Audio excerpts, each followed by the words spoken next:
There is nothing more frustrating than hitting a shot that's kind of close to the green, just off the green, and you're in regulation right here. You got a chance to get this up and down to save a par, and the next thing you know, you dump your chip.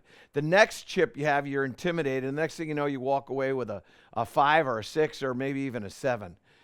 I want to change that for you. I want you to understand how to hit a right chip shot and how to be able to have predictability in what you're doing when you predict distance as to what's going on. And remember to like and subscribe. Tell your friends about what we've got going on here. We're growing this channel. So first, we got to understand how to strike a ball properly when we're hitting a little chip shot around the green. And you've heard a lot of different things about how you got to put the ball back or maybe play it middle or you got to do this, you got to... Let's simplify things here a little bit, okay? What I want you to do is this. One, I want you to simply look at the size of your shoe and stand that far away from the golf ball when you hit your shot. So it's just one of your shoe sizes. That's all you're going to do. Second, what I want you to do is I want you to put the ball on the instep of your trail foot, just like that. And then I want you to put your weight on the instep of your lead foot. So golf ball on the instep of the trail foot, weight on the instep of the lead foot. Then what I want you to do is grip down on this club. And the reason why, you're a little bit closer to it, right? So our hands are going to be at a certain height, but the shaft of the golf club for this 9-iron, which is what I have here, would normally be like this, but it's going to be here. So the handle rises. So in a playing position, normally it's this height. We go to a chip shot. Now it's up about 2 or 3 inches. So we got to grip down a little bit. So instep, instep. So that's the first thing that you're going to do. The second thing that you're going to do is I want you to think about where you position the handle at address. So in other words, it's taller, yes, but in the playing position, when we strike the ball, I want to have you feel like there's a straight line going out of the head right to your lead shoulder. And this is where a mirror can help you. So right now, I'm looking into a screen, and that screen says, well, that right there is the straight line. So then, and you establish this with your lead hand, all you're going to do is put your trail hand on there from there. And then you're going to hit the shot. Okay? So we go instep with the ball position, instep with the weight distribution, grip down, and the hands are going to be in that forward position there. Okay? Now, from there, I want you to think about just one thing, okay?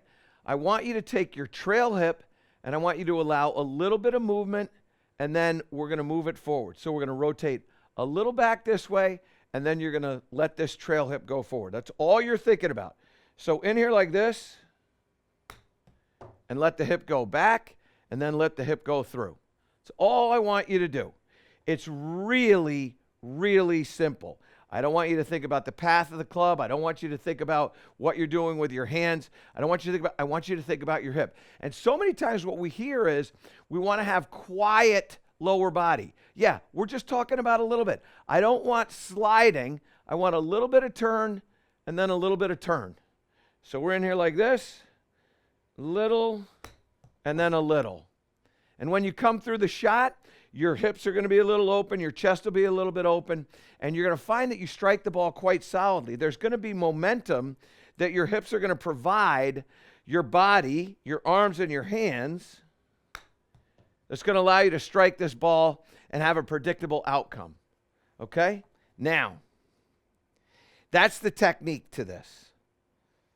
Now, the next thing you need to do is you need to understand how far the ball is rolling relative to how far it landed.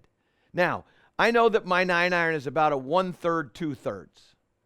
So what I mean by that is that it'll spend about 1/3 of the overall distance in the air and then 2/3 on the ground. So if I have a shot here of about, say, 25 yards, which is what I've got, simple math, I'm probably going to land this thing at about 8 yards. That's what I'm trying to do. So now, hit that shot there. That one there landed a little longer than 8 yards. And so it rolled past. So come on up to the front here, and let's just look at what happened with that shot there. I landed that at 11.5 yards, and it rolled out to 28.2 yards. So I landed it past where I wanted to land it, and it's going to roll farther than the 25 yards that I want. So what I now have to get good at is landing it at 8 or 9 yards, okay? So what you have to do is you have to visualize where's 8 or 9 yards out here. So 25 yards, I'm just going to go a third of the way. And now all I'm going to do here is just take a practice swing for my feel. And that one there, I hit a little bit too far. So that one there probably landed about the same, 10.5. So it landed at 10.5 and it rolled out to 28.5. Okay? About a third. Now, it's not necessarily right now important that I'm landing it at 8 or 9 yards. What is important is that my percentage of air time to ground time is pretty accurate. So at 1/3 with that 9 iron, all I got to do now is go, okay, I don't need 11, I don't need 10, I need about 8. This is going to be pretty close. So there you go. Now let's come up here. This is perfect. So look at this. So I landed that at 8.5 yards, and it rolled out to, call it 25. So I got what I wanted to get. The prediction was pretty good. 8 or 9, can't be more in the middle there than 8.5. 25 is the outcome. And what you have to do is this. In order to have predictability and success with all of your clubs, all you really need is to calibrate one club. So if you want to calibrate your pitching wedge, fine. You want to calibrate your 9 iron, that's fine. You want to calibrate your 8 iron, okay, whatever. It doesn't matter to me. Everything else will move in 10%. So if my 9 iron is, say, 33%, my 8 iron would be 23%, so just call it 20%. And the pitching wedge would be like 45%, call it 40%, right? So what I'm doing is I'm going to be able to make a judgment. So I'm going to get an 8 iron here. So here's the 8. So now I got 25. I'm going to go, say, 20%. So probably land this at about 5, say 5 to 6. So not a big swing. A little bit of movement. Same exact stuff. And now I hit that shot there. Now, let's see what we end up getting. So that one there rolled out to about 21.5 feet, and I landed at about 5.8. Pretty close again. Let's try it again. So, precise with weight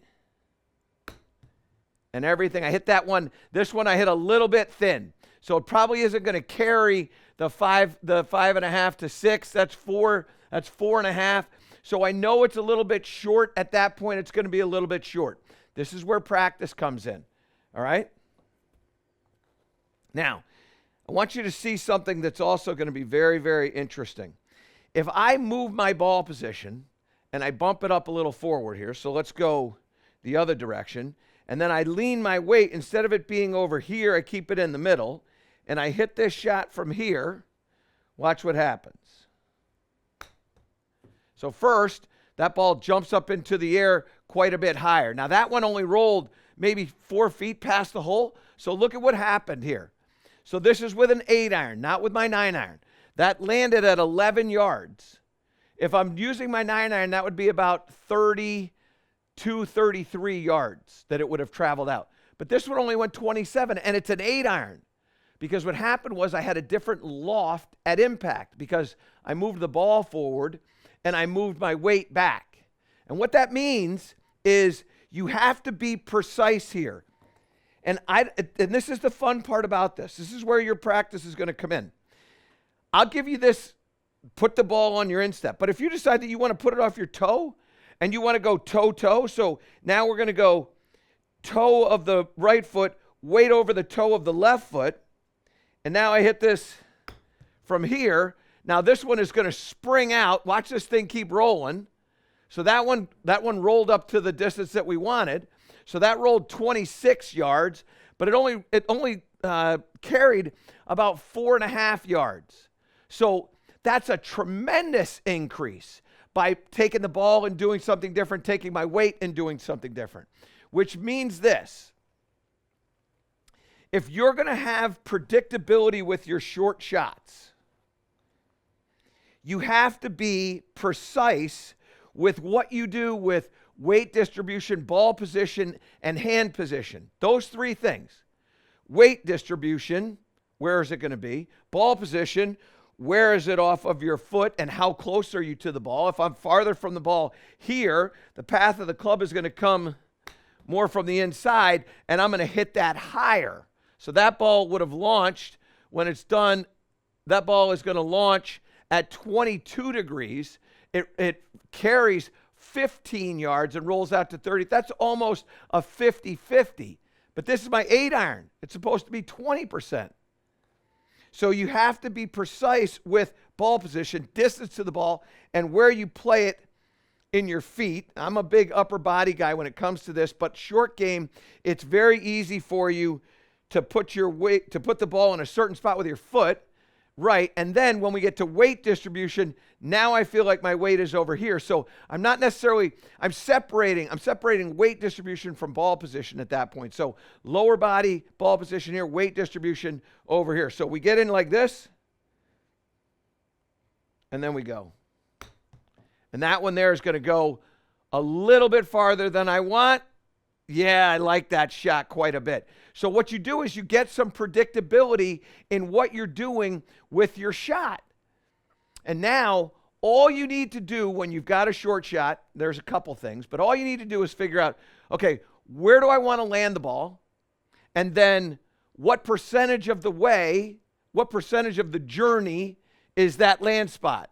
So I want to land it there. That's a third of the way. Third of the way is a 9-iron. I'm going to hit my 9-iron. And now all you do is focus on that spot, and you're playing basketball.